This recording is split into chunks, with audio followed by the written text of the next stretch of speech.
nonsense. I know that.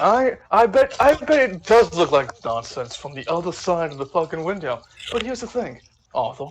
I'm giving you a goddamn one chance to take you and your husband and your matching blouses the fuck right off this building.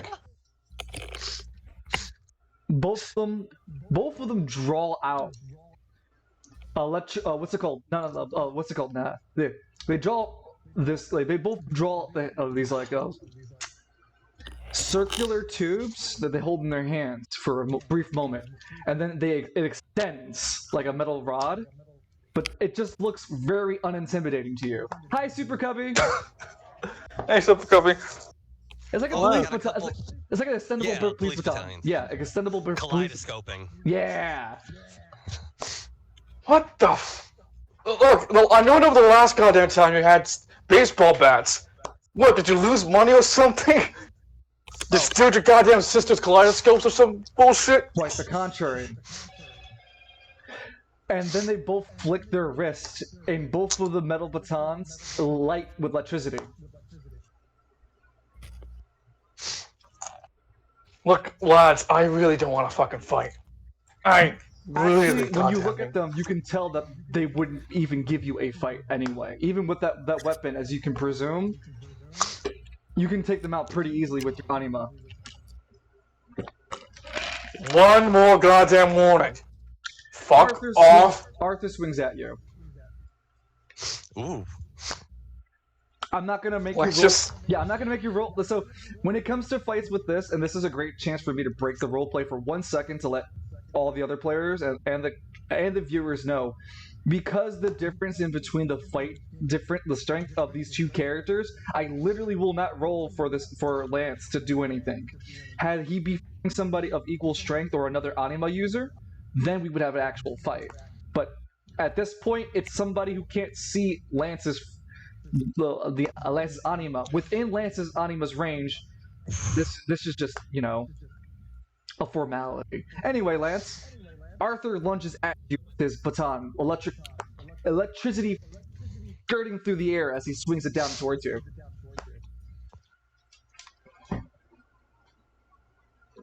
Lance? What do you roll?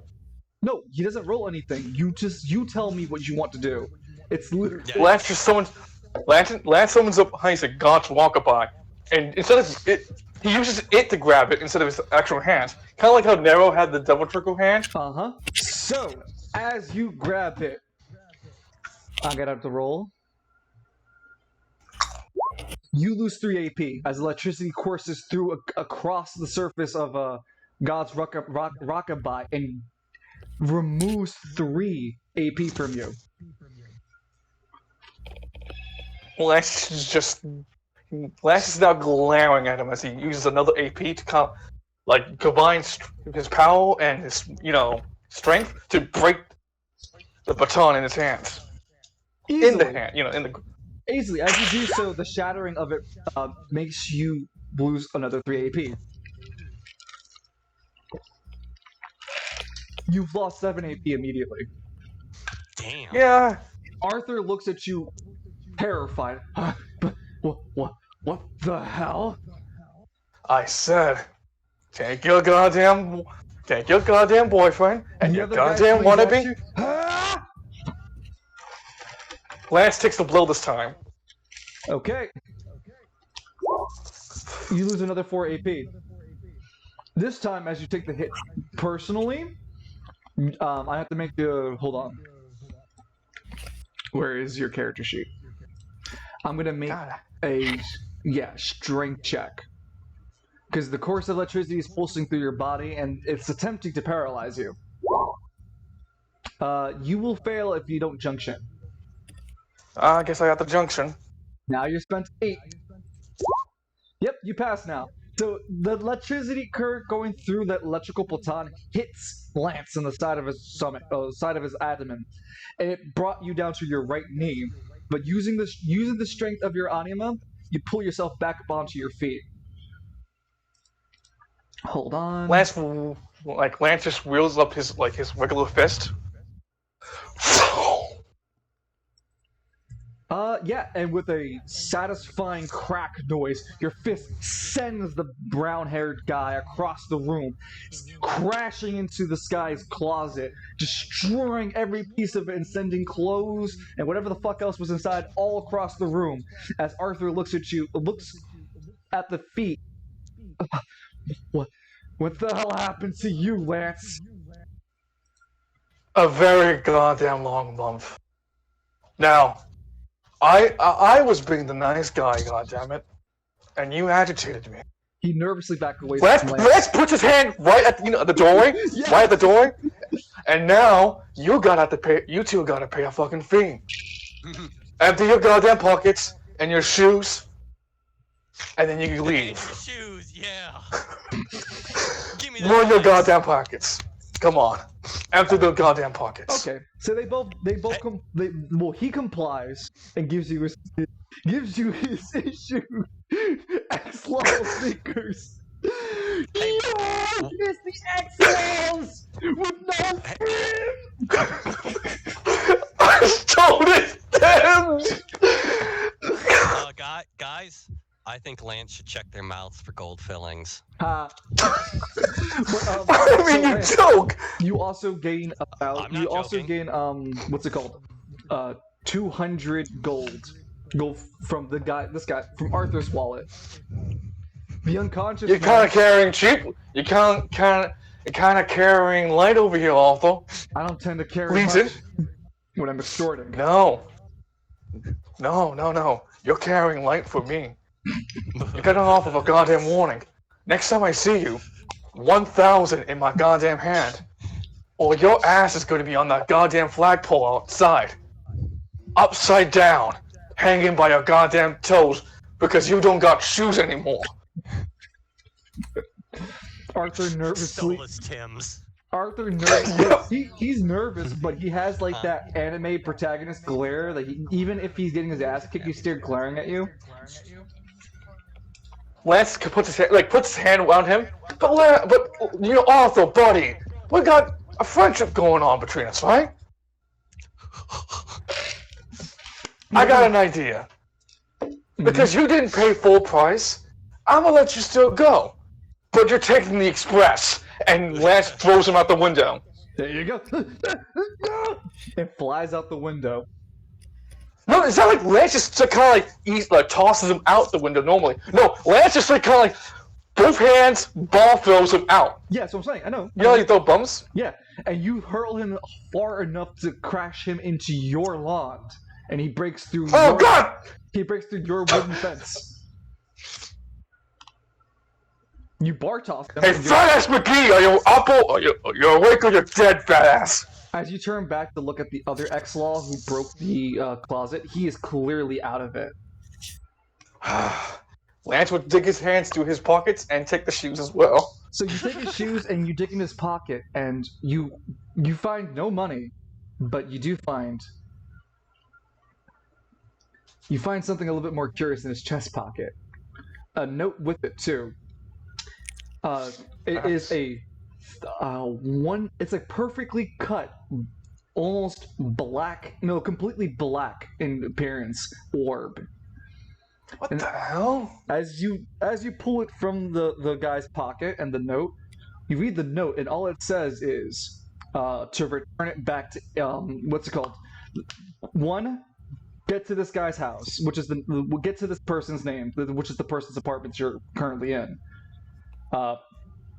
2, raid it and find the piece of the Oblivion Orb. 3, return it to X-Law headquarters. Oblivion? What? Oh no! Lance pockets the orb. Lance pockets the orb and takes the note with him and goes back down to. Oh wait! Before he does that, he takes the fat ass and like, you're not worth throwing out like a friend. You're just gonna. Lance, he wasn't fat. Oh. Well, I'm gonna call him fat anyways. Even if he was fat, you're strong enough to carry him with ease. I know, but like Lance says, like, you ain't worth the effort because Arthur and I got that history going. Just like lightly throws him off and hits someone's AC on the way down. Ouch! So all you hear is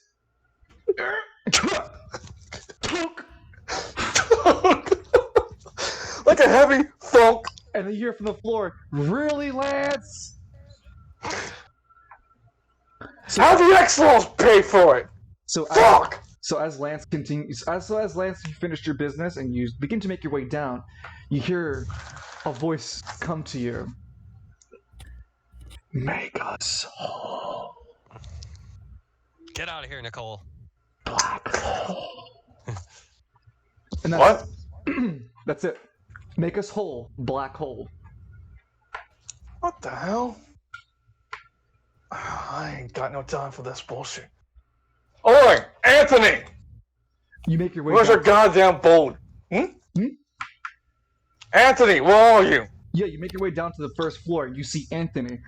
Anthony looks very depressed and sad. Yeah, Lance? What the hell's wrong with you? I just took care of the X-Laws. Yeah, but they already killed my friend. And you look over the what? scene. Yeah, you look over to see the scene that the man who was thrown out the window didn't survive his injuries.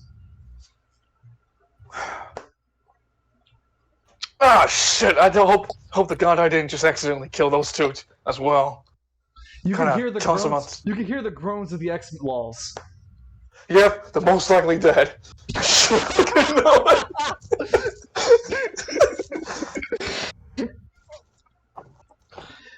I hope Father Malconey can forgive me. Well then. Father Malconey looks up from his prayer, looks back down. There be a trouble afoot. Benny the Beast might be called again. No, he's just lighting candles and he looks up and he says, "God damn it, Lance." And then he catches himself for using the Lord's name in vain and starts doing Hail Marys. Okay, so Lance, Anthony quietly passes you over the pavement and gives you the 1,000 that you were promised from his friend. Oi, wait a minute, hold on. The fuck's... He took out the note? The fuck is your friend holding inside the place? The X-Laws wanted it. Something called a Oblivion Orb?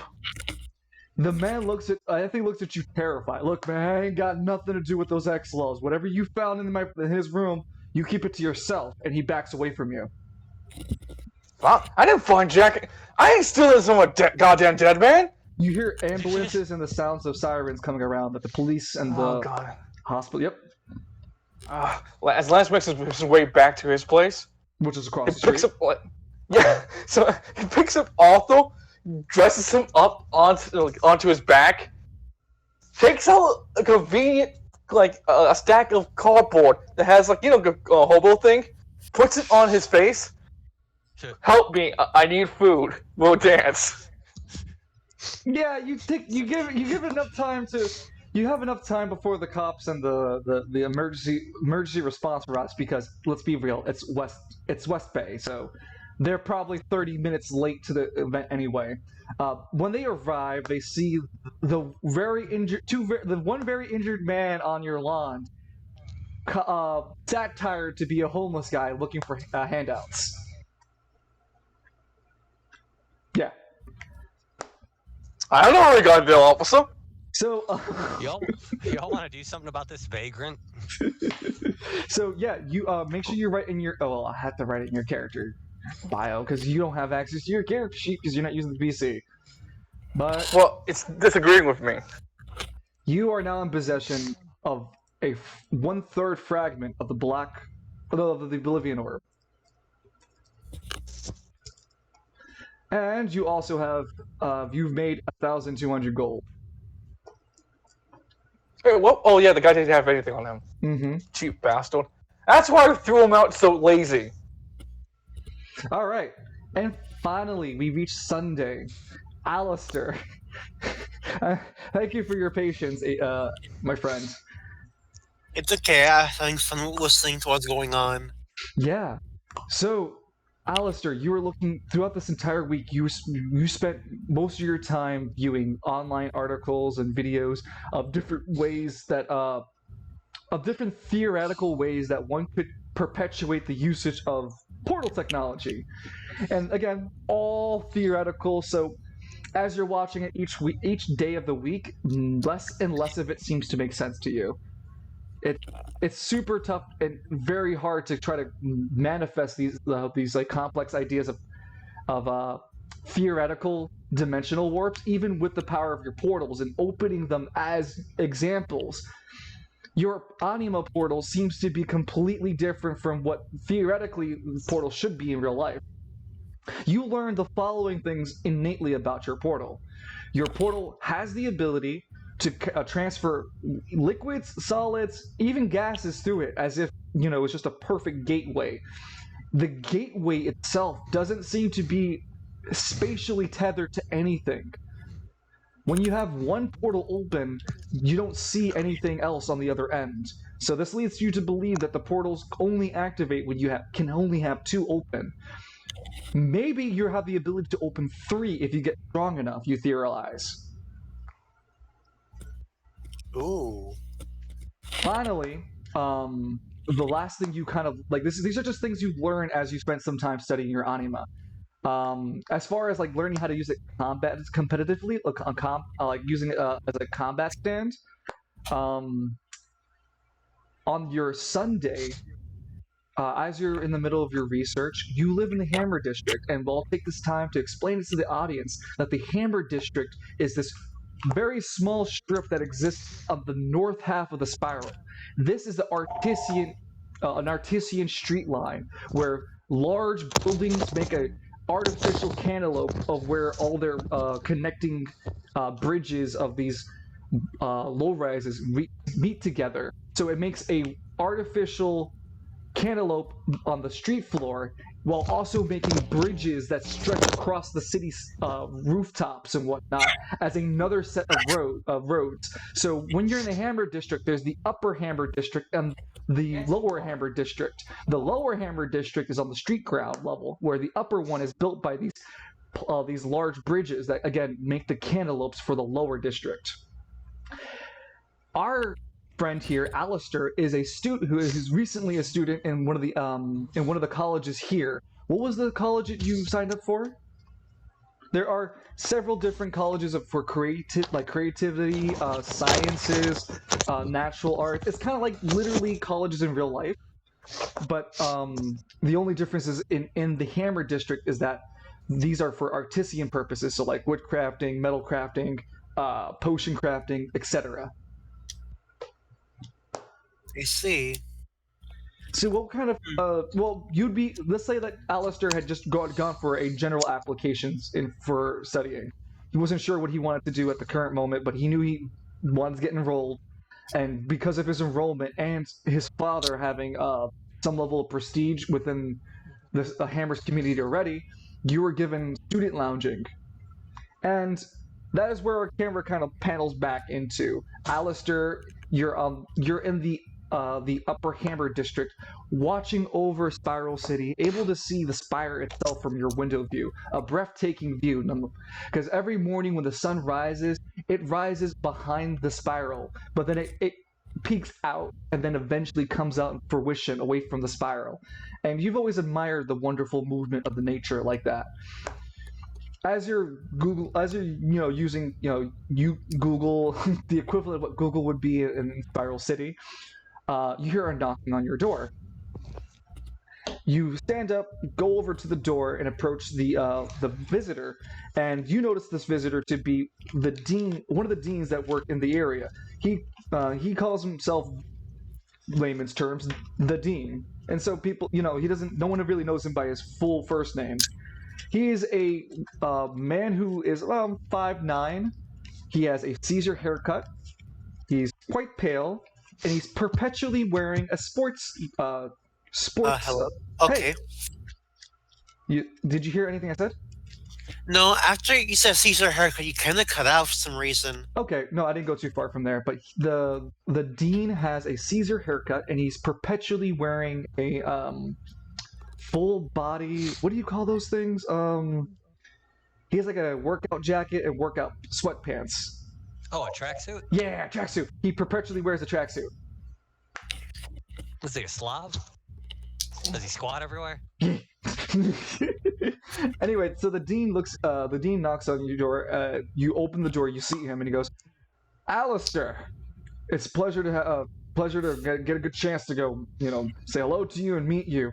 I would like to grab your, if you're not too busy, Alistair, I want to take you back, the teacher faculty lounge and have a conversation with you regarding your father, if you're free, of course."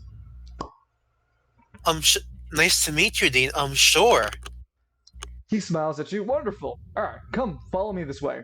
And as he leads you towards the student faculty lounge, he asks you some probing questions like, "How are you? How's everything been for you? How would you respond to this?" I'm doing all right, all things considered. Good. I assume Alistair wants to keep the whole short thing a secret for now. Okay. Good. You don't find the studies too hard, do you? No. Yeah. Just like the son of Professor Kaysen. Always just same kind of. I guess the apple doesn't fall too far from the same tree, huh? Yeah. He laughs at the joke, but he doesn't realize how detached you've been towards your father for the past few years. You remember fondly your father only in the briefest of childhood memories. You remember him being a tall man, black hair, and he always had a kindness to his voice when he spoke to you. He always wore a lab coat. It isn't any memory of your father had always been him wearing a lab coat and a smile on his face.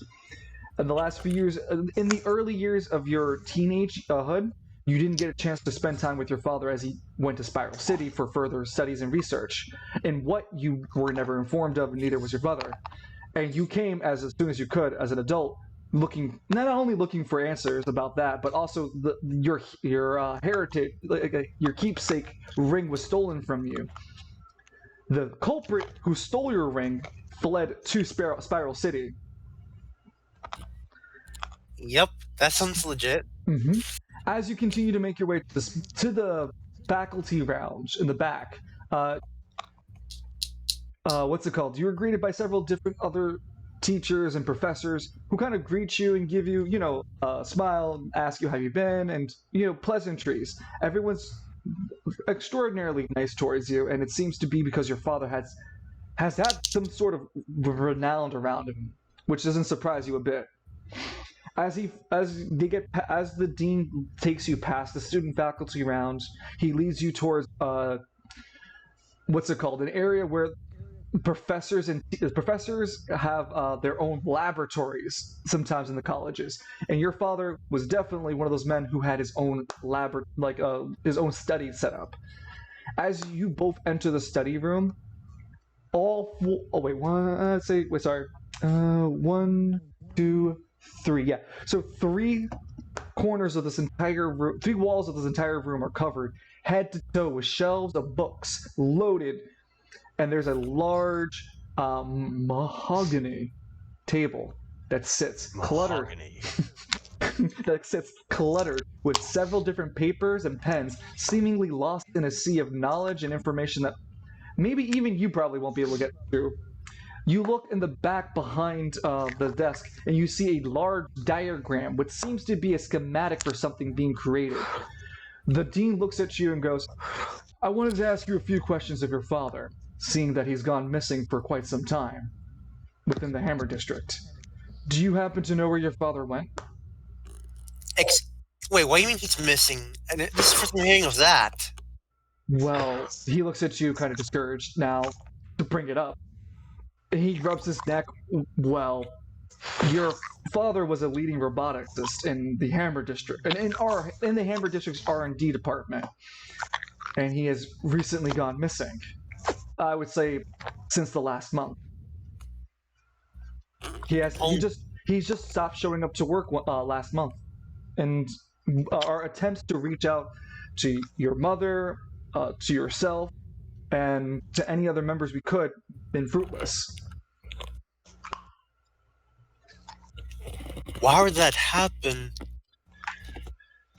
The dean looks at you concerned. I wish I knew as much. I wish I knew enough to tell you and give you comfort. All I can tell you is that your father was, like I said, a leading roboticist. Maybe he was kidnapped, or maybe he got caught up in his work or something. We were hoping you might have it. We were hoping that you could take a look around his studies and find an answer for yourself.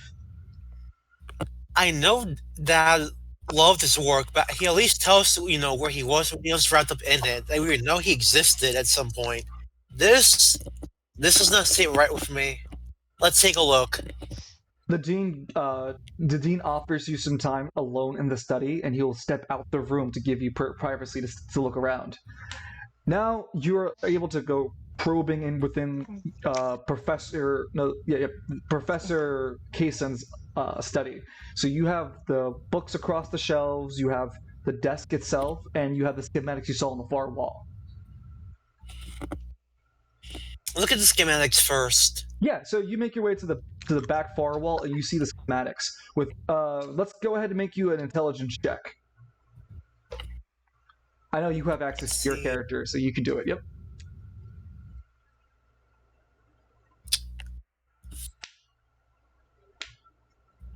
Here we are. Okay, so intelligence, right? Yes. That is going. That's good enough to pass. You can junction to get a higher result if you like. How do I do that again? So all you have to do is open Showtime, and before you make the roll on Showtime, let me just confirm what stat I want you to roll. Yeah, Seventh Son. Because you're using intelligence, I'd say range. So you would make a range check. Hold on, don't make it. Your range is 12. Yeah, so roll a 1d12 for me. Okay, rolling range. And I'm lowering. Okay, you rolled a 1, so that's just a 9. If this was Yokai Hunter Society, that 9 would be, concerning. So, with the 9, you get the following information. 1, you can tell that the schematic is robotic. Of course, your father is a robotics, so this is no surprise to you. This is a diagram for a humanoid robot. Its destination is known as Lunaris. Again, humanoid robot. Its name is Lunaris. I'm gonna type it in chat. In parentheses, Fistatron. No. Damn. Your father, and with your intelligence check, you aren't able to discern any of the finer details of the work that your father's put into this robot. But it seems from this schematic that this isn't the first iteration, and your father has been working at this for quite some time. I see. Well, we got a new key order, so that's good. With your intelligence check, you also reveal one last thing. No, never mind. That's not that. What else would you like to investigate? What else is there in the room for me to check out? Again, the desk with your father's work, the papers and pens all over the place, and the walls lined with books. Before the book, is there like a picture of him on his desk or something that I could look at? Yeah.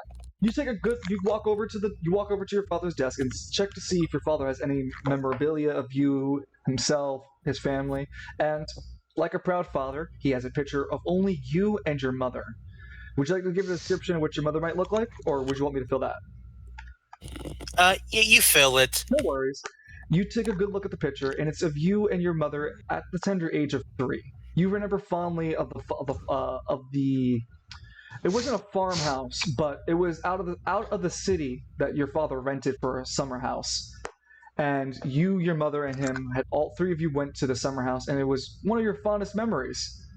This is a picture of you and your mother standing side by side. Your mother has the same brown hair you do, and dark chestnut brown eyes. Her skin is pale complexion like yours, and she stands at a nice 5'7". She wears a wonderful flower gown and has a almost large sunflower-like hat. You seem to be smiling in this photo.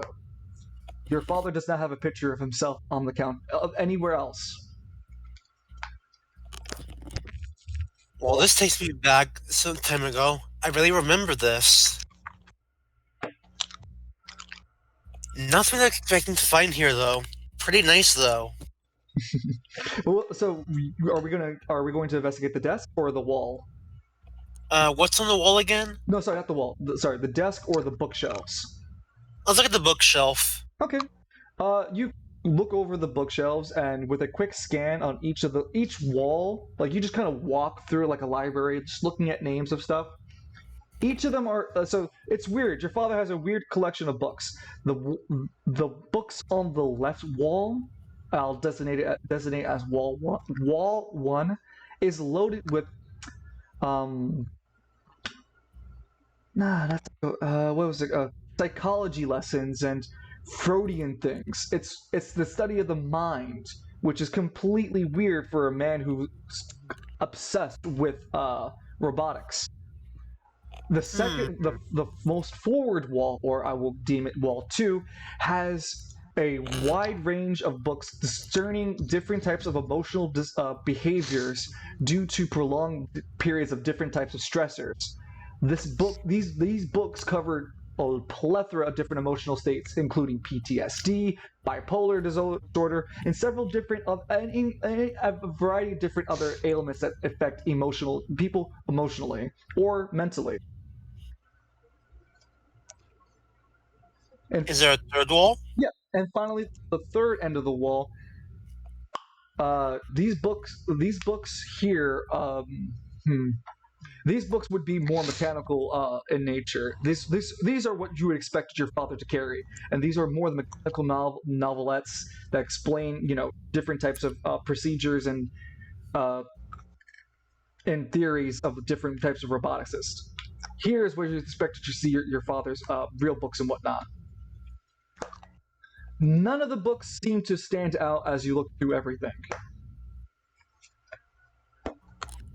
Remember, you also have an anima as well. So, in times when you feel like you don't find an answer, or you still think there might be something hiding, you can always use your anima, spend an AP to do a search, and try to detect if anything's hidden around you. Let's do that. Okay. So you'll make an intelligence check and a range check. So the intelligence check on Alistair and the range check on Showtime. Go ahead. Okay.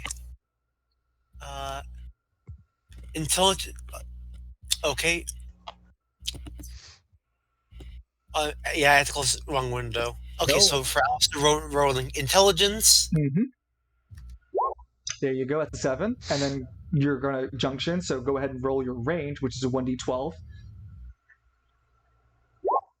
Fantastic, you rolled an 18, which is wonderful result. You're able to determine that on the third wall, there's like, so what happens is that Showtime, right, appears, and you and Showtime begin to look together across the entire surface of the room for anything that's hidden. Showtime moves its body across the third wall of the shelf of walls and begins to hover his hand across a certain section of books, trying to get your attention.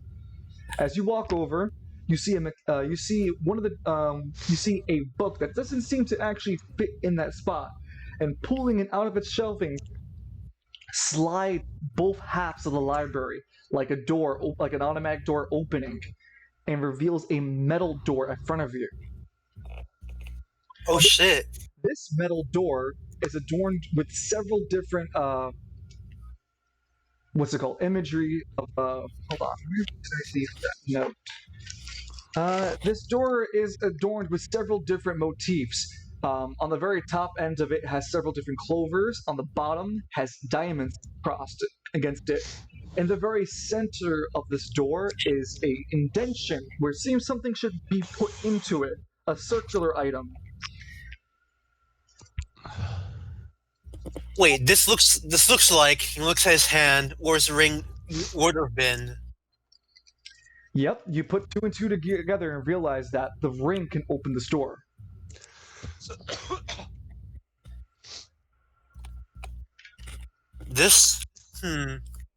He takes a moment to stare at the door. He's taking a picture, but that might seem dangerous given how this was hidden in the first place. He decides not to. Okay.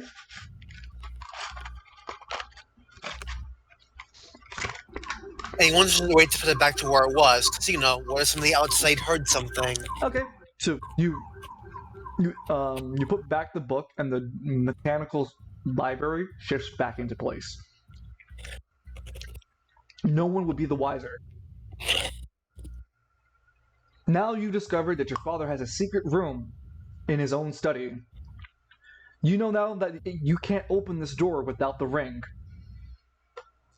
You have learned several new things about your anima throughout the week, and you gained this little bit of back knowledge about your ring. So, starting with the next week, I'm going to continue just a little bit more with Alistair here. Alistair, on your Monday, what would you, starting with Alistair, what would you like to do this week? Well, we spent last week learning about our anima, and we also did some personal investigation.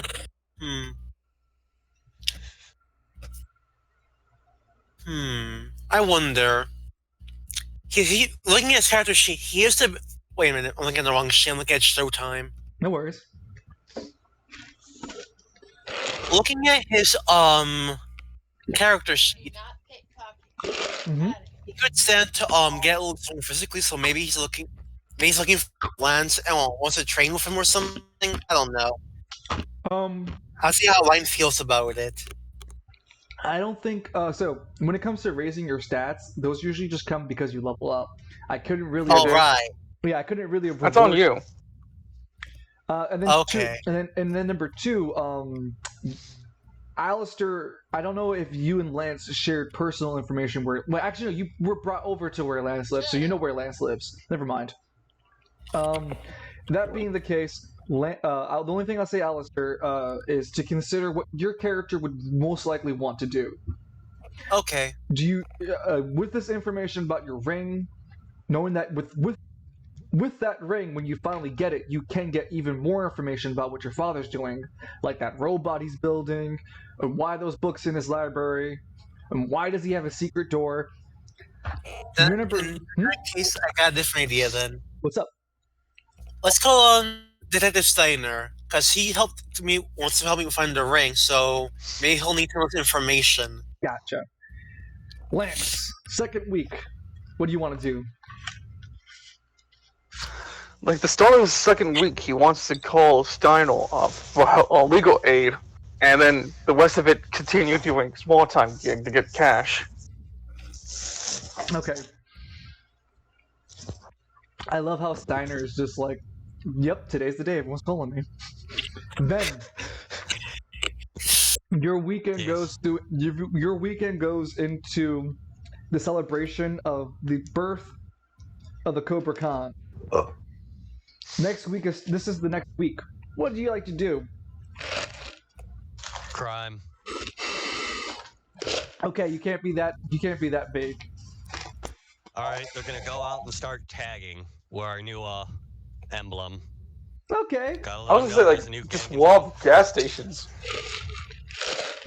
Oh, I also want them to rob old ladies and orphans. I'm not God, joking. you're terrible. God. Okay. You gave me a weak gang. I have to go for easy targets. I can't go rob the bodybuilders club. Thank God Ethel and her friends are having a crochet meeting at the park. They're such bad gangsters, they come back and the old ladies all knitted them stuff. Oh, here, dear. Here's my 200. Don't worry. You can take it.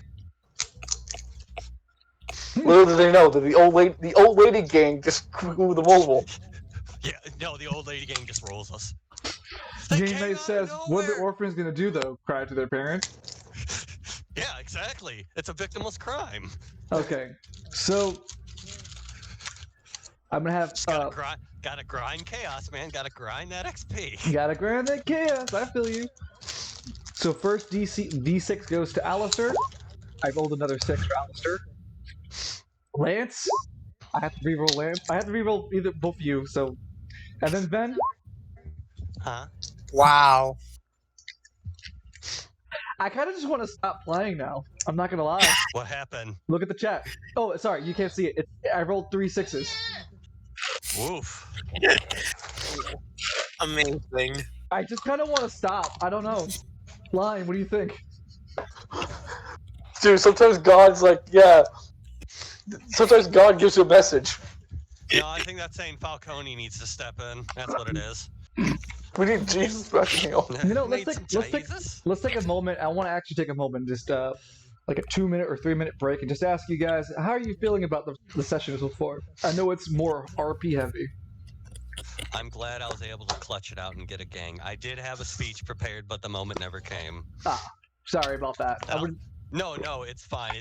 It was just in case. Gotcha. I was basically mixing Cyrus and some versions of Megatron. Of course.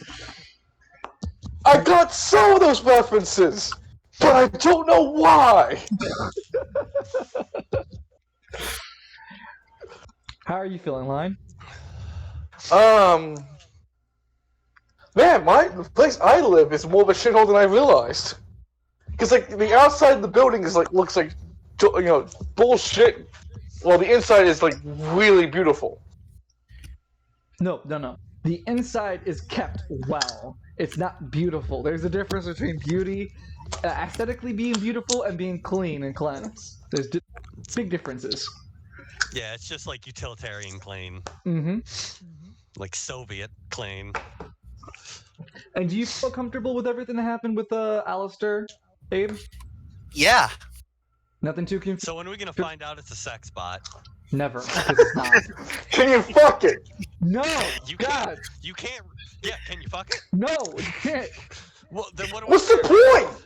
You're Why not would you even want to advancing fuck a human robot? sciences. That sounds so uncomfortable. Thank you, Abe, for being the sane person in this conversation. You put a pocket pussy in it, Jesus. Rolling a 1d6, rolling a 1d6, rolling a 1d6. Alistair, you're first, then you're next. Lance, you're at the end of this week. Completely ignoring all of that. Alistair. I offer solutions. No, you don't. Shut up. He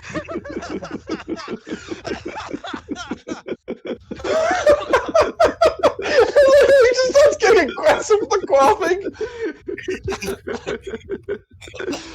Alistair, you go ahead and on what is it? Tuesday, Wednesday, Thursday, Friday. Yeah, on Friday. It's been surprisingly freaking hard to get your hands on Steiner because Steiner has been working to the bone due to the recent activities that happened in Travail. On Friday, several things happened. Not only just what Alistair is doing. So we're gonna go through first what Alistair is dealing with, and then what happens across the rest of Spiral City. Now, Alistair, you call up Steiner. I'd say somewhat time in the morning to be respectful. And to your surprise, instead of getting Steiner's generic, "Hi, this is Steiner, Yanagata. You haven't reached me, but go ahead and leave him a message after the phone, at the beat." This time, you actually get him. But you get when you finally hear the phone pick up, you hear, "Steiner, Yanagata, Spiral Police. How can I help you?" Oh, detective, are you okay? It's me, Alistair. Oh, you hear his voice pick up a bit. "Alistair, sorry, I'm just understandably a little exhausted. Things have been a little bit all over the place in the department ever since since the assassination attempt on Mayor Turkey." Wait, what? Continue. Yeah. So what can I help you with, Alistair? There's some new clues I learned about my missing ring. Oh, yeah. I went into investigating that for you, and you hear him shuffling a couple of papers around. Let's see. Here we go. Okay. According to my sources, it seems like a ring fitting your description is currently a prize in a casino known as the Blue Tahoe. In this casino can be found in Caribbean, which is notoriously known as, and I'm taking this chance to introduce Caribbean. Caribbean is the underground sort of district that all the crime families and casinos and what was the best way of saying? It's where the information broker from Yakuza lives. Something like that. That's another way of looking at it. Also, you have pleasure houses and illegal substances, the black market, etc., that lives in Caribbean. So you haven't been there before, Alistair, but you know Caribbean to be, like I said, notoriously rough and tough. Can you repeat that one more time about the casino? Sure. Your ring is being offered as a prize in the Blue Talho Casino. It's located in Caribbean. It's a small time. The casino is ran by a small time criminal family. That's where the ring went? You've got to be kidding me. Then again, everything's going on here. I can believe this. I swear to God, they use it as a sex ring. I'm gonna be real mad. Jesus, hey. So, Steiner goes, I wish I can assist you with more, but currently I have too much paperwork on my end. The mayor's got my pulse in a vice grip. Essentially. Goddamn turkey. Don't worry about it. Balls in a frying pan! His progress is good enough. Thank you very much, Detective. Hopefully things get easy on your end. Thank you for that, Alistair. I'll be in contact with you. The Ranger has been expressing some interest in making an entirely anima-based squad, and we were thinking about recruiting you and Lance, as well as Father Falcone if he's interested. Hell Cop! Enforcing the laws of God and man. Jesus! It just got the Knight Rider theme going on. It writes itself. So, yeah, Alistair, he informs you that the police department is an anima entire squad. How do you feel about it? About the squad? Interesting. Wonderful. So, Steiner, thanks you for letting you know your interest level in the squad, and he tells you good luck on your journey. Be careful in Caribbean. You don't know who the crime families know, and it's not a smart idea to piss people off without knowing who reports to who. Otherwise, be safe and good luck when getting your rank. Thank you. I'll keep that in mind. All right, and as soon as he hangs up, yeah, you can go. We can spend next week going to Caribbean. Now, as the Friday morning drags on, everyone watching the news or having a news article or will eventually get to having to hear this news. Mega News reports that Plutarian is hosting a speech and is being broadcast across several different news channels. The speech is the atypical we are the heroes of the city, where the Heroes League has designed itself in order to combat against the new growing threat of anima-based crime, and we stand as the bulwark against it, which Plutarian is going on about. And Plutarian introduces to everyone across the TV televised event that he's introducing 5 different members of his squad to become known as the Sentinels, which would act as commanders, like leading commanders to help crusade against the anima-rich gang violence that happens in Spiral City. Oh, look, Spiral City holding down East and West Bay again, huh? Who saw that coming? Goddamn bastards. Why don't they aid us over here in West Bay? The best bay. So Plutarian only... I'm sorry, East Coast is Beast Coast, sir. Ooh. Excuse me? Yeah. So East Bay is Beast Bay. I killed the Force Leader. I'll kill you too. Oh shit! Don't try. Do you know who killed the last Cobra? This is true. Okay, so Plutarian announces the Sentinels, his own elite group called the Sentinels. He only reveals one member for that day, and this member comes out up towards the stage. He dresses himself in Ratman. Ratman. Or Owlman. He dresses himself in full black, almost navy kind of black. He has black like a black face visor. That's the only thing that covers his identity. Jet black hair and blue eyes. He wears a cowl that covers his shoulders, and he walks towards the stage. And he's introduced as Dark Nebula, the only non-anima user in the group of the Sentinel. He's Iron Oh, Man. he's Batman. Oh, we said the same character. That's gonna piss somebody off. Uh-oh. Actually, Game night, Batman. I told you I pissed someone off with that. You didn't piss him off, but just he caught on to it. Wait, I can imagine the Game board. Awards, though. Wait, I'm sorry. I can imagine. Better content here than the Game Awards. Very true. What's that line? I was saying, I can imagine both Van and Lance at the same time pointing at the screen. That's Batman! And he says, that's Blast Man! It's Iron Man.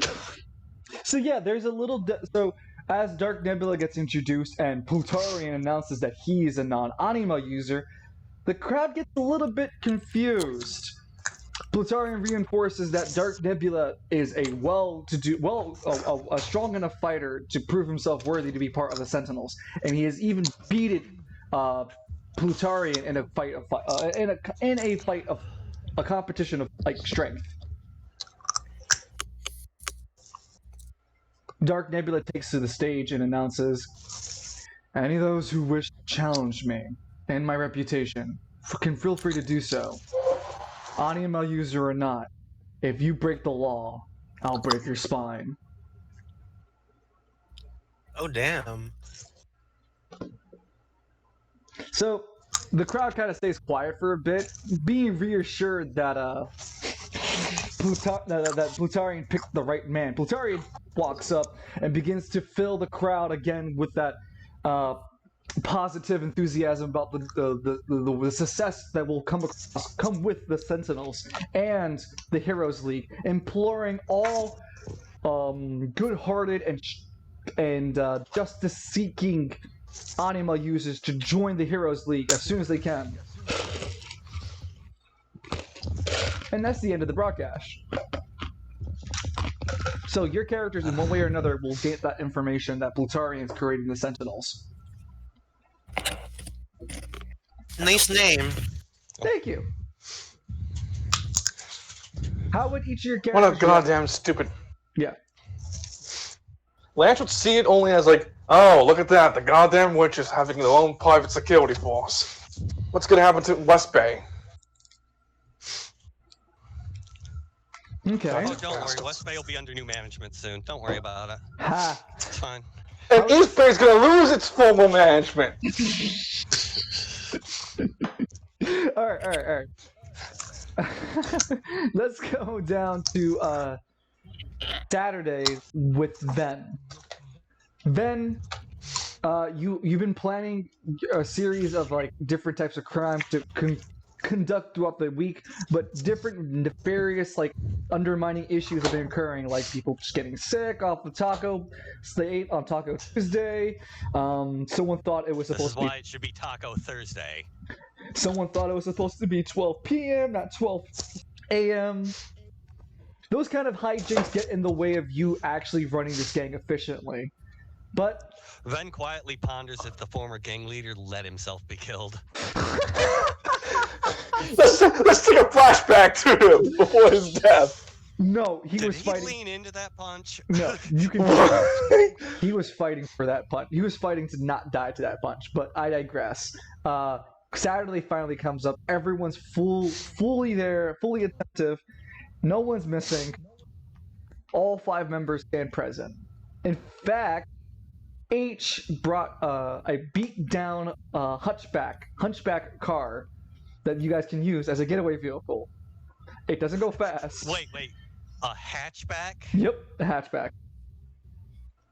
The only thing I'm gonna get away from that is life. Those explode. I know. Don't give me a bomb like that. Too bad. No, make a bomb. Do it.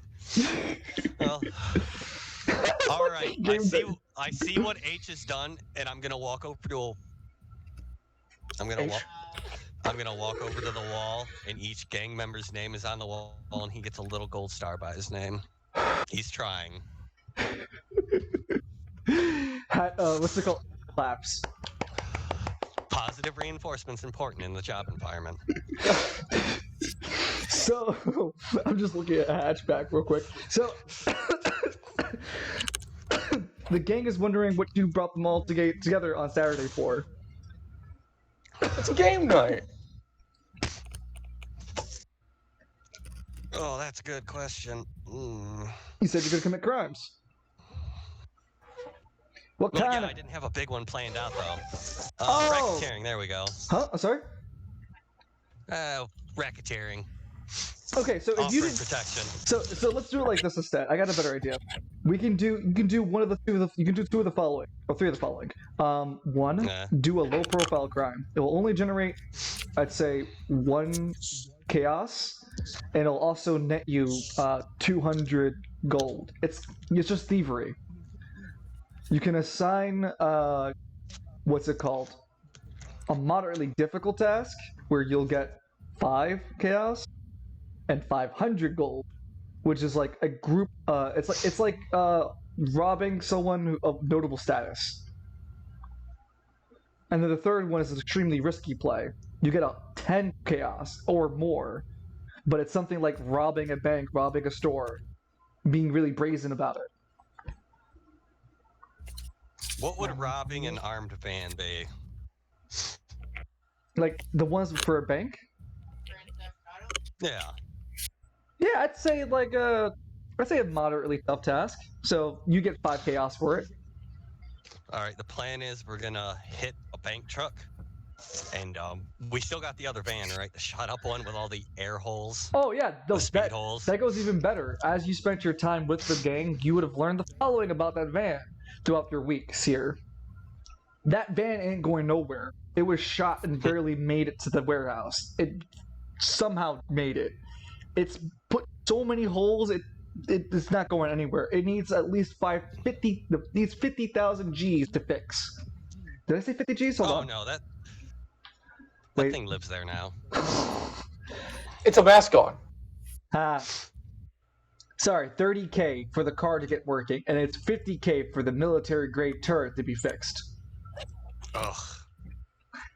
Yeah, because the turret itself has been shot to shit too.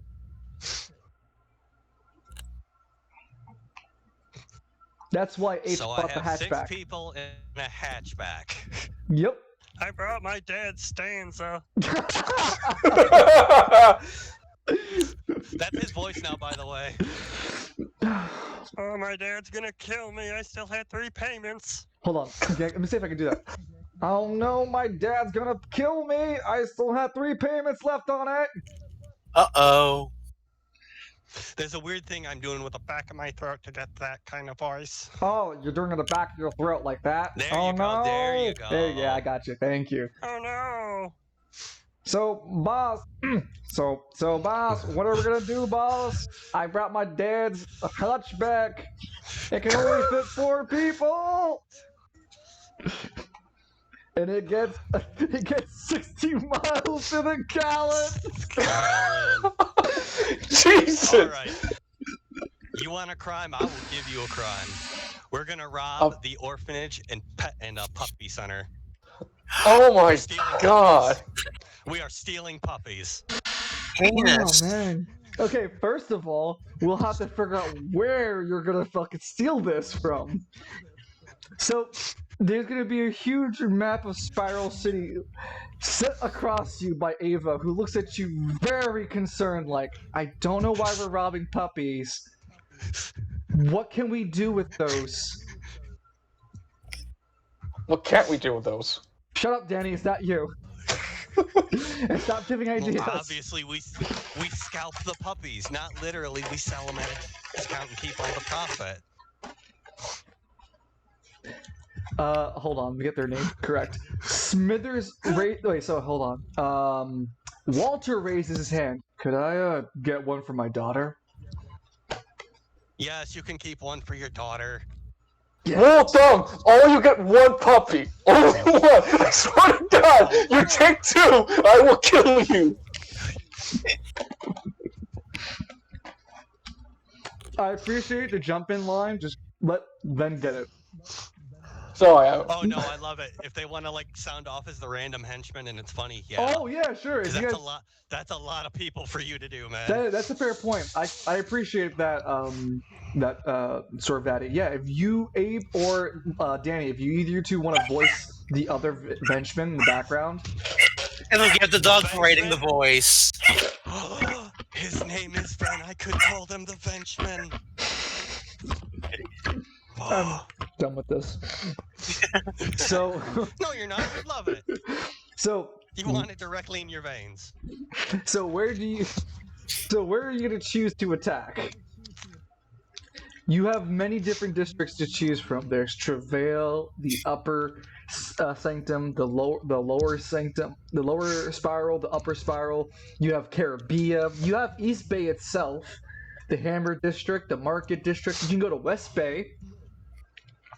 No, I want to hit the Market district. They got the nice puppies. Okay. So the orphans were just stealing their candy. Not even their money, just the candy. All right. So the only thing I can think of making you roll for, well, the only thing I can think of making you do right now is choosing who's going to go with you in the hatchback. Because there's 6 of you and there's only 4 seats. Well, obviously H has to go. He's the driver. Yeah, he's the only one allowed to drive it. His dad will kill him if anyone else drives it. So I'm basically the monarch. That's okay. I'd say H, Alia, or not Alia, Ava. I'm sorry. Ava. I'm gonna you know what? I'm gonna keep messing it up on purpose now because Ben just can't remember names. You know what his ultimate end game is. I do. But let's see, Ven, Ava, H, and dude with a Bowie knife. Valentine. Yeah, Valentine just as so.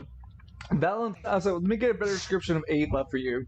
As you the better description of each of the people you work with, because now it's been a second week. They finally like warmed up to you. Walter, the 32-year-old man. He's dark skinned. He is a divorced husband. And he's trying to make money on the side to afford child support. He hopes to one day turn clean, live a life with his daughter in a nice place. That's not gonna happen. You have Smithers, a 41-year-old ex-soldier turned drunkard after having his right hand destroyed in a grenade. And he sometimes takes off the prosthetic hand to scare people who don't know he has one, because it looks perfect. Yeah, that is fun. I can say that. Valentine, as you know, is the 26-year-old delinquent who takes orders from everyone without question. Does he have an older brother? Nope. He also just appears to be the muscles of, like, was the previous muscles of the group. Ava, who is a sensible member of the group. Ava is the only... Ava's only member... Ava confessed to you personally throughout the week that she only joined the Cobras because they were the only gangs that, quote, respected her. You never pried into what she meant by that. And Ava wishes to one day run a legit business with the earnings she makes from the crime she runs. Oh, a politician. Good, good. And you don't get anything from H. You don't learn anything about H. Not even if he's a male or female. It's just their name is H. No, it's H. Mm-hmm. Hey H, how's it going? Nods. I'm doing good. You know, just being H. Gives you a wave. Hello, I will fuck you out, you fucking enigma. Hello, I'm H. So the driver for the hatchback, Ava, Valentine, and myself. We've got a trunk. That should be enough room for puppies. Oh my god! Yeah, he's really gonna do this. Okay. Okay, so you drive out to Market area. Now, the trip itself is uneventful because the law enforcement aren't looking for the Cobra Khans, and you guys are driving in a hatchback, so it civilian looks like. All of you look like civilians in a car, except for a guy driving with the Balcalva. But as if any law enforcement were to pull you over, a simple "Oh, hello, officer. Here's my license and registration," revealing his ID to say H on it, with question marks on the name. Yeah, like height, weight, sex. It's all exactly. But the officer looks over the ID and just nonchalantly takes it for some reason. It would let you guys continue driving. You guys would eventually. Why'd you let him go? Because I don't know. Well, it would be better like, why'd you let him go? Well, between you and I think he's in a special witness protection program thing. Oh, I get it. Yeah. They both officers would just nod and watch the car drive away. At least I think it is. That or they're just armed robbers going to a nearby puppy store to rob it. What? Nothing. Puppy and orphan store. So, oh god. Oh god. That's factory. You're gonna go to you're going to a It's puppy. a combo. Bless you. It's a combination animal shelter and orphanage. All right. Okay, no. Spiral City's a very progressive place, and I'm robbing it blind. Who are they gonna tell their parents? The law enforcement? No shit! So, the first thing you do... That's what the distraction's for. So, the first place you find in the Market District is a interesting enough pup shop. This one is selling, and on the front it claims, pure breeds. So that real good shit, according to the storefront. It just says real good shit, pure breed, 100%, uncut. Uncut 100%. We strictly been making them fuck each other. The fucking Habsburg line of puppies! dogs in here. Huh? We've got the Habsburg line of dogs in here. And that's okay if no one gets that joke. It's a really obscure one. It is. I don't get it. I'm sorry. But, what's it called? You guys pull up to the store. Is it day or night? Would be sometime in the afternoon. So, you guys are at this puppy store now. Parked across the street. What would you like to do? Well, are there other cars? Yes, this is kind of like a street of which people would be driving casually. You know, every other minute or so. Do I have a coin in my pocket? Let's just say for roleplay's sake that you took a quarter from the ashtray of H's hatchback.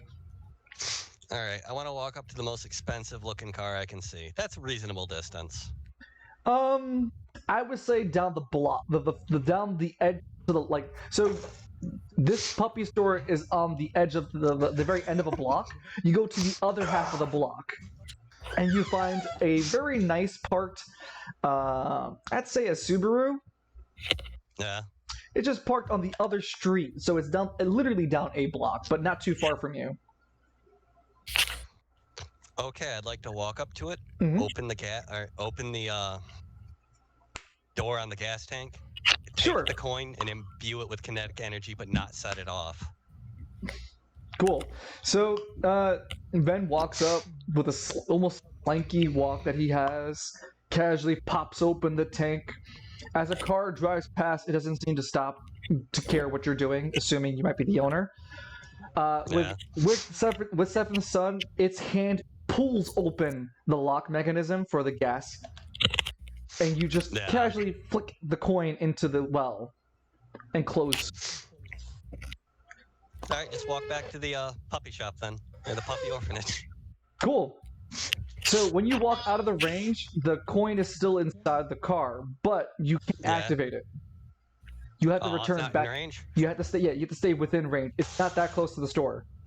Oh, Can you put me at the maximum range? No, because you'd be inside of a store and you'd be walking much further into the store and away from the street edge anyway. Well, I meant as close to the car and puppy store as possible at the same point. Yeah, I guess. At the same time. But you wouldn't be able to walk into the store, is what I'm saying. As you enter the store. I'll just set the coin off then. As you walk away from the car? You've seen through my ruse. Yeah. Once I'm in a safe distance, just snap my fingers. You know how I be. Boom! A giant explosion erupts as the Subaru hops over a fence and lands into an empty field, slowly catching that empty field in a burst of flames. Okay, as soon as it explodes, Ven runs back to the hatchback, pops the trunk, and grabs sacks. Yeah, there would be. We're really doing this, boss. As you run back to the car, Valentine and H would have caught on to your scheme, and Ava as well. They would have all popped open the hatchback doors and followed you with the bag into the store. As you go into the store, as you kick down the door leading into the puppy store, the bell that usually would ring as the door opens gently crashes into the ground. There's a Hey, we're actually proud of you. Yes. There is a table counter to your right as immediately as you enter, and there is an old lady standing behind a cashier. Well, hello there. Oh no! What are you doing? What are you doing? And on your left-hand side, there are tons of caged puppies, all inside assortments of cages. I look at her, ma'am, we have to relocate these puppies. There's been an explosion. I want to roll charisma. I'm going to charisma this. An explosion. We have to get the puppies out of here. Okay. I'm with the Puppy Protection Bureau. Save the puppy. Okay. Here we go! You roll the What you gotta do? Okay, hold on a second. As soon as you say that, there's a second explosion that goes off in the distance. You don't know what caused that one, because it startles you too. And the old lady standing at the counter catches her heart. Oh my god! Suddenly shot. And with your news about the puppies needing to be located, she's having a heart attack. Ven watches her go down and looks at Ava. Clear out the register too. Oh my god! Ava spits you a venomous glare, but reaches over anyway and pops open the cashier's drawer and throws it into the sack. Oh, you're doing it anyways while glaring at me. Fucking typical. Ven rolls his eyes. We'll call an ambulance. Maybe. There's gonna be one here anyway. She hops over the counter to assist the woman as she finishes emptying the counter. Meanwhile, the puppies are all losing their types of shit. Some are barking for attention, others are barking because they're fucking freaking out, and a few of them are just, damn, bro, can you shut the fuck up? No, just start putting them in the sack. Put them in the special transportation. Yeah. Canvas. So as you're trying to open these like cages, as you try to open one, you realize the issue that your other guys are having. The display's fronts are only open in the back. Oh no. Well, time to Lance McKinley a door. You quickly find the entrance to the back and you just give it a solid kick. But with your regular strength, it doesn't give in. You can hear the sounds of distant sirens approaching. Are there any pets I can grab before we have to run? You can use your anima in order to explode, make small explosions to the what seems to be covering their the cages in order to pull them out of it faster. But you'd be expending a whole lot of your anima and AP in order to do so. How much? Each AP is a puppy you can put into a sack. You can carry up to 5 puppies in the sack. You have 5 sacks. Your 6th sack is carrying money. So in total, what we're gonna do? You can carry 25 puppies if you spend your AP for it. No. But I do want to free as many puppies as possible and just let them run out in the street to cause chaos to cover my escape.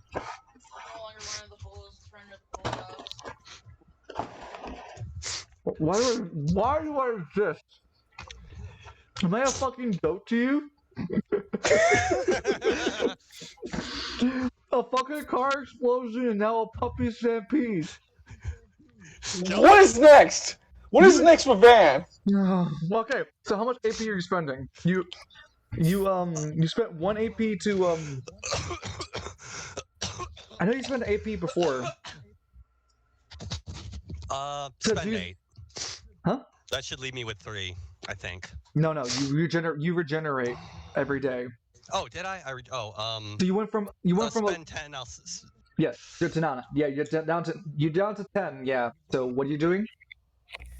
Oh no, I thought I was at 12. Or do I start at 10? You start at 11 because you spent 1 to activate the car bomb. Jesus. Oh yeah, you're right. Yes, hello? Just spend 9 then. Okay. So you spend 9. You're left for 2 AP. Hold on, Nina, give me a second. And yeah, you 1 second, Nina, give 9 me... puppies from their cages by using the kinetic energy, placing your hand on the surface of the glass, basically applying kinetic energy across the surface of it, and imploding it, causing the minimum damage to the surface of keeping the puppy safe. Yeah. H comes we're stealing over. Them. We're not abusing them here. Yeah, H We're and Valentine don't care how you're doing it. They just continue to grab each puppy that you open. They don't care about your plan. They were just stuffing the puppies as originally into sacks. All right. Sorry, burger. Anyway, after getting the 9 puppies done, you hear Ava in the background. I think I'm losing her. You're a gangster, not a doctor. Let's roll. Use your cell phone to call 911 if you have a conscience. The sirens are drawing ever closer. Ava knows it's a fruitless attempt, and she hops the counter with the money sack, following behind you guys who have already left the area to see 3 cop cars barreling down the road. Now you can see what caused the other explosion. You remember that empty field? No, I don't think you mentioned a field. I did. When the car blew up, it flipped into an empty field and started catching the empty field on fire. Oh, that's a good distraction. Yeah, the empty field was actually a construction site. So one of the construction vehicles caught on fire and exploded. Oh, this is still happening. Was it the road roller?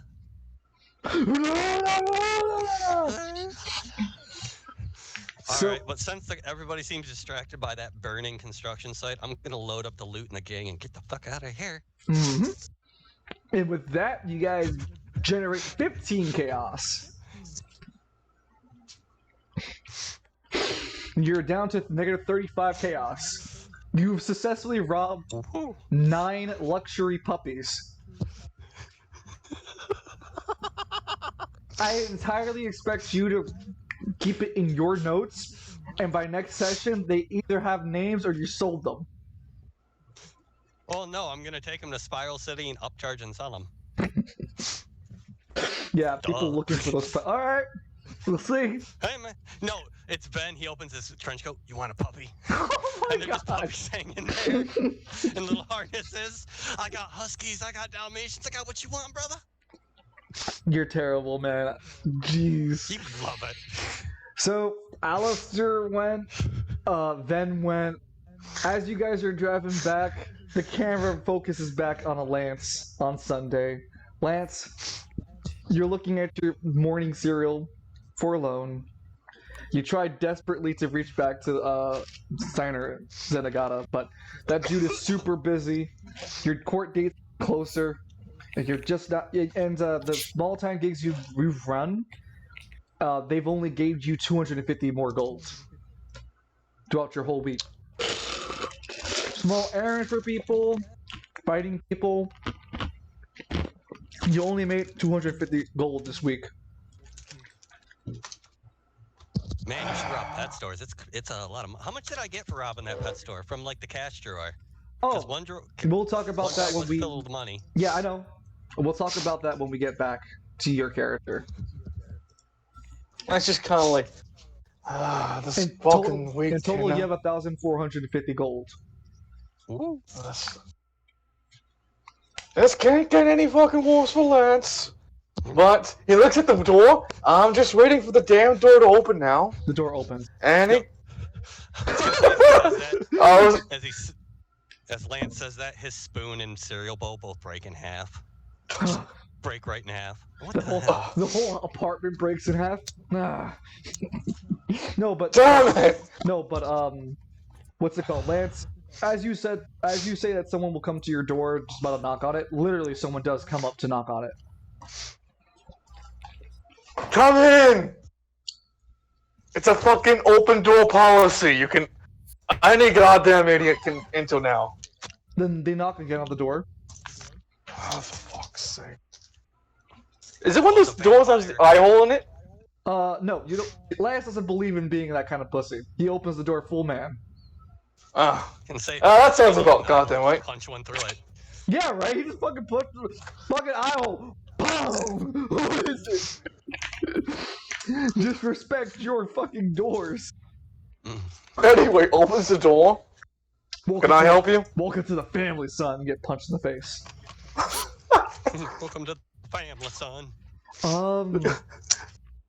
No, that's not what happened. But no, you're surprised and startled to see Steiner in front of you. Oi! Where the fuck have you been? I've been trying to reach your goddamn phone. Shh. Come on, let's go inside. Alright, fine. Take your fucking shoes off, you goddamn barbarian. He keeps his boots on just to fight you. Oh, I will know this. That's what we'll know this. Steiner looks over as you let him in. He goes, I'm just here for a bit. I got you some information about what you were looking for. The gang that you said that you're stalking around. Yeah. What about them? Now, I didn't learn much. All I know is that your father used to run a gang called the Dead Enders, and that you were part of the gang, weren't you? Wow. You are such a goddamn great detective. It's almost as if I lived that goddamn part already. Yeah. What's something fucking new? Yes, I'm getting to it. Now, on to more pressing important issues. That your father, after leaving the Dead Enders, seems to have got himself involved with a organization simply known on the outside as the Men Who Wear Suits. I don't know anything other than about... What kind of stupid goddamn name is that? The Men in Business Attire. Well, the Men in... I don't know much about the Men in Suits. Other than that, they seem to be a predominantly strong organization that operates in the shadows. Your father seems to have gotten in contact with them before his betrayal to the Dead Enders.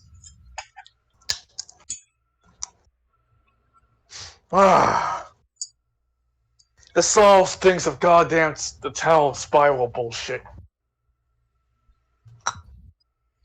Steiner doesn't say anything in response, but then he continues and says, I want you to know, Lance, that we're putting together an Anima exclusive police task force, and we're interested in having you a part of the team. Where would it be stationed? You would take you take different types of Anima-based crime down in different locations as a team. If I'm gonna be joining your goddamn pansy patrol, I'm staying in West Bay. No can do. West Bay would mean by That no can do. We are the Spiral Police Department. You'll serve every district. Bullshit! The Spiral Police don't even fucking come to West Bay. I threw two goddamn assholes off the goddamn third-story building over there a week ago. How long it took to get here, huh, Steiner? Tell me the goddamn numbers. Steiner doesn't respond. He already knows the very obvious duality, but he continues. But if I join the goddamn police force and stay here in West Bay, I can make a fucking difference in my goddamn neighborhood. You're just going to act to get a big red target on your forehead. Everyone's going to come after you and try to kill you. Holy shit! It's not like they already do that already! I got goddamn fucking X-Logs on my ass! The next time I'm gonna see Arthur, he's gonna have a goddamn minigun on me instead. Well, I'm sure it's not because you aren't a charming person that they're trying to kill you. I'm sure you tried every level of diplomacy before resorting to any level of violence that would be... They swung force! Wait, hold on a second. I'm sure you didn't partake in any violence that was tantamount to getting that sort of revenge put back on you, Lance. I need you to understand, though, that you would be hired by the police, the Spiral City Police Department. You want to work West Bay, you have to work a West Bay Police Department. And you already know that those corrupt fucks don't give a shit about anything, which is actively true. There is a police department in West Bay that doesn't give a shit, and it's completely corrupted. Wow. I think it's time that Lance adjusts his pants. Steino, I got a fucking question for you. I don't. You ever wonder why we got these things? These animas? Steiner looks at you with a pause, looks at Lance with a pause for a moment. I didn't realize you could think past anything but violence. You would be surprised I have a goddamn treat outside of punching people. A sweet treat to be fucking hold. Yeah, you break doors. Shut the hell up, man. Anyway, I'm asking this man to man. Shut up!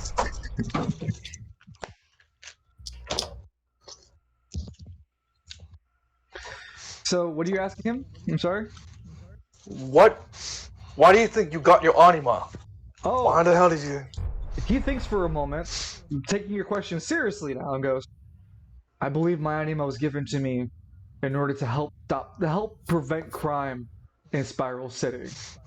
I think my anima was given to me as a form of retribution of God's anger and divinity against those who've been fucking up the whole goddamn valley for everyone else. That was just my dad. Tony looks up from his scriptures. What? That was just my goddamn father. Left it dead animals. Whole West Bay went down to shit because of it.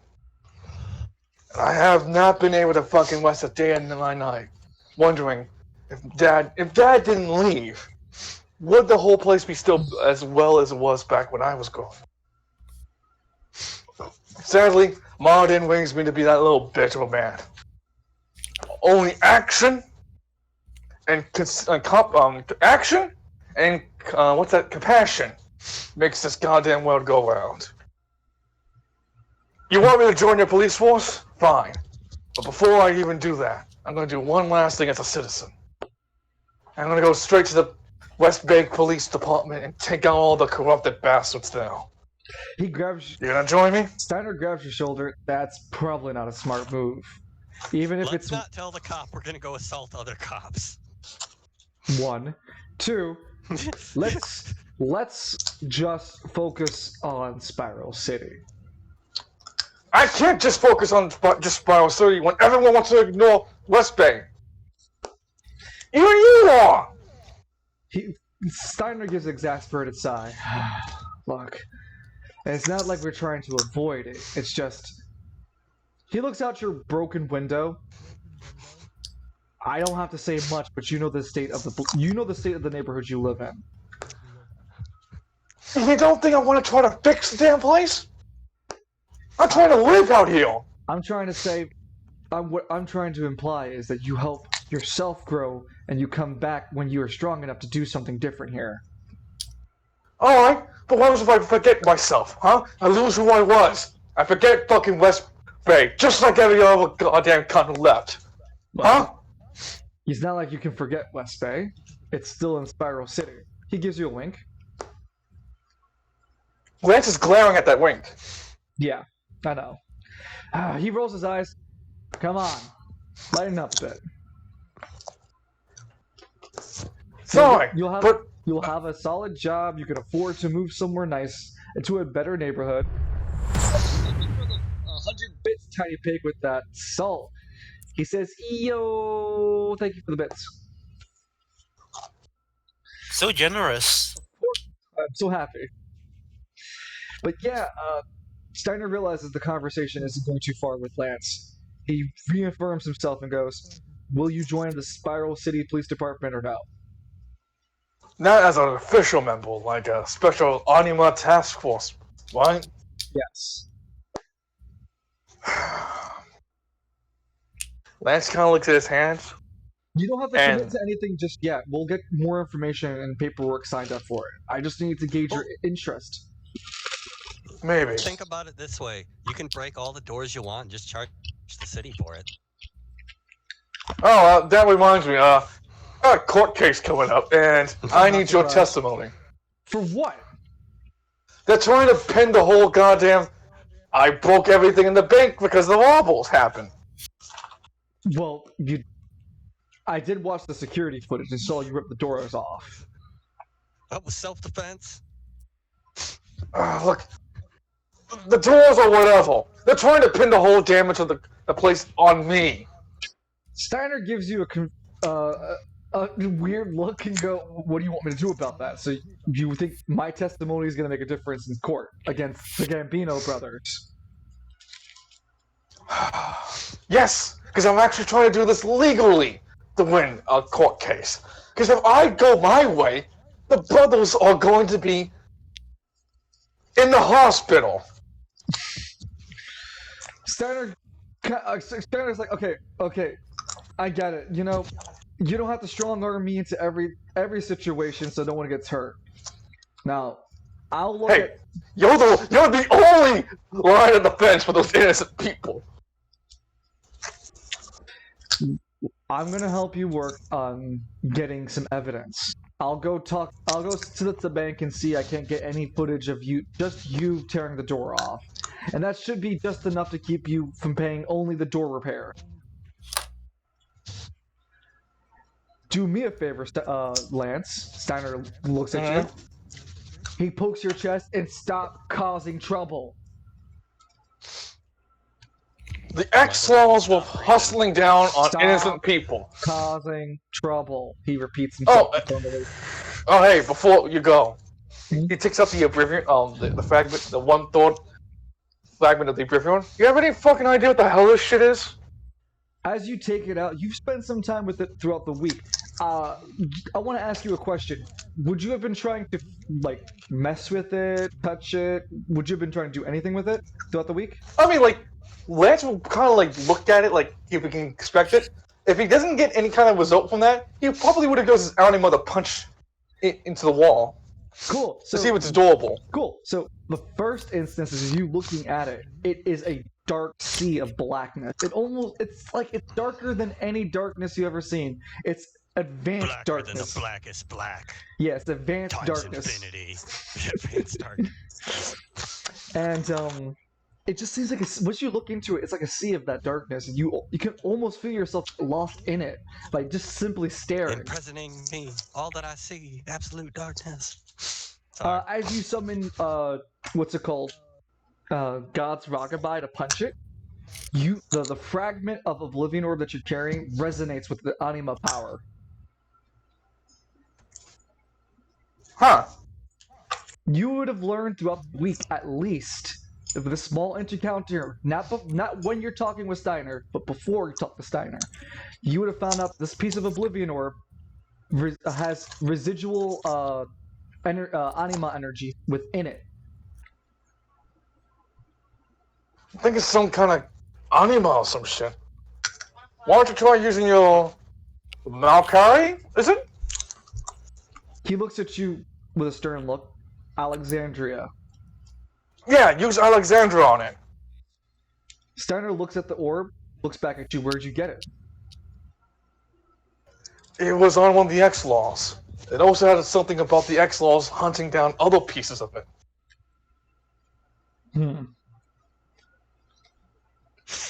He summons Alexandria. For those who don't know, the Steiner, the police detective, has his own anima that is a Valkyrie.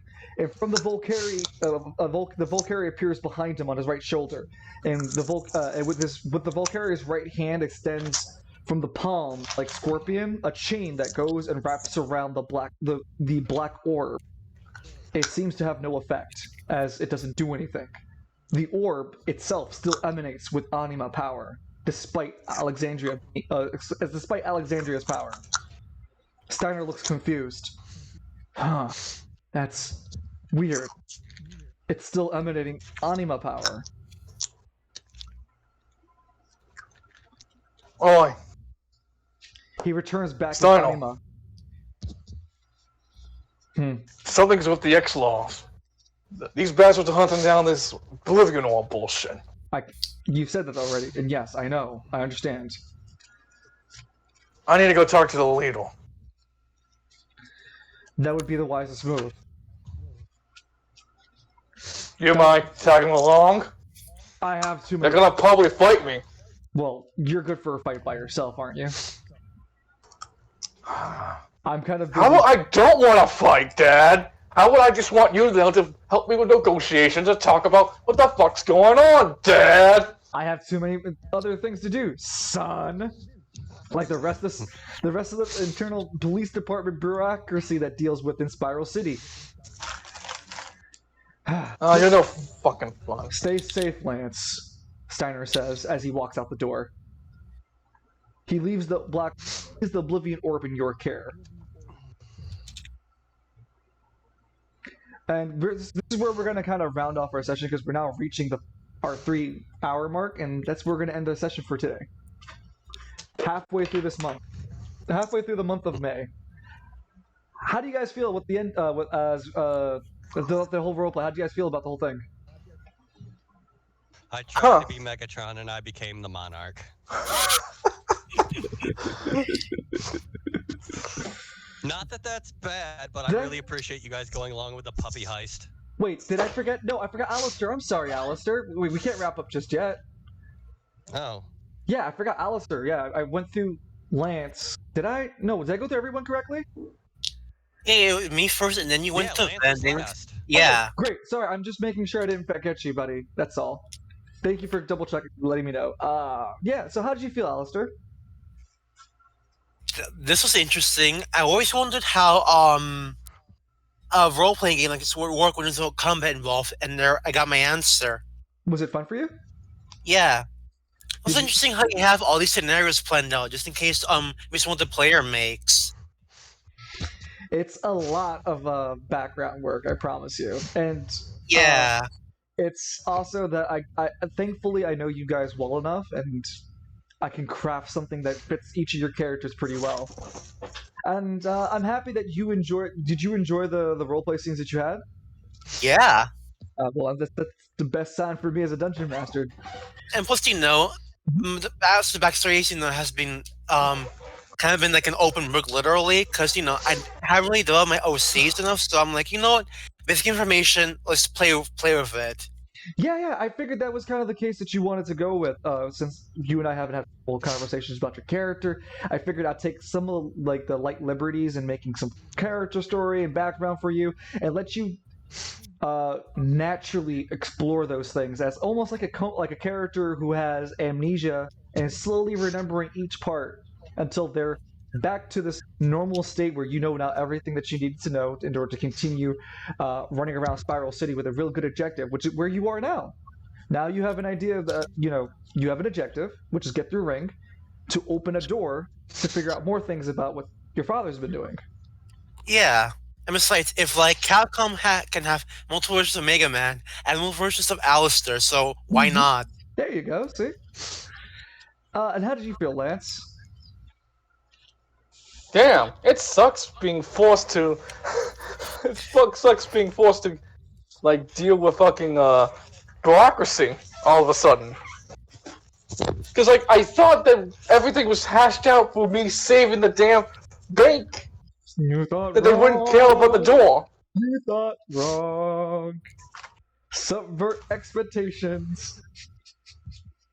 I warned you too before you did it. I was like, "Are you sure?" And you're like, "Yeah." I'm like, "Okay." The doors come off the hinges. But yeah, did you like everything else though? Oh yeah. And what are your thoughts on the developments that happened to you? In Lance's mind, all he thinks about when he sees the improvement wall, it's about time someone took care of the X-Laws once and for all, if he don't get the answers he needs. No, the answers he needs to heal. What the hell's going on with this orb? Shit, you know, your anima should have been called God's Rockabye. It should have been called what's it called? I Stand. Huh? I Stand by God's back. I Stand Alone. Oh. I stand alone. Day of Fate. Oh no. Anyway, that wraps up the first half of our roleplay session. The next time we convene together, boys, we'll finish the other half of the roleplay session, and then get ready for the final session, which will be the thing that starts up our actual roleplay campaign. What we're doing now is we're basically basing the turkey, the campaign turkey, and soon we get to eat the campaign turkey, but we have to get through 2 more sessions. As you guys see, I'm kind of building a stage out here. That's quite a lot of stuffing. Oh, it's going to be great. And I do plan to add Liz, which is Sorbatty's girlfriend, to the mix as well. More than likely... Schedule is allowing. Yeah, Thursdays are be my day, so I'm sure.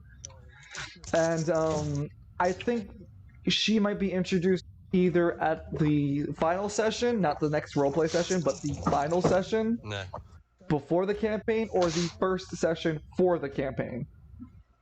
Last minute party member, let's go. Yeah, either one of those situations, and we'll play it by ear as always. Other than that, Vaughn hits on old couch. Hey, I stole a puppy store. You think that's it's pretty cool, right? Yeah, man, we knocked over puppies in orphanages. No. For that one attempt, you only knocked over a puppy store, but you also caught fire to a construction site, which I have to note on your character sheet too. Sick. Oh God, so much shit I have to deal with later.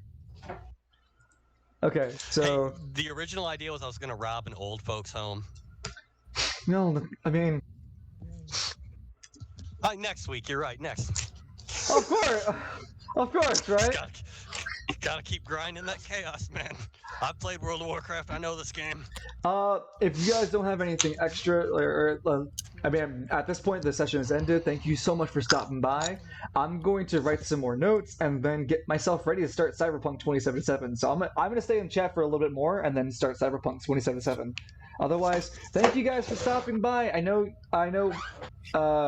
we've been trying to plan this for a while, and I really do appreciate the players stopping in to finally get it done, and the viewers.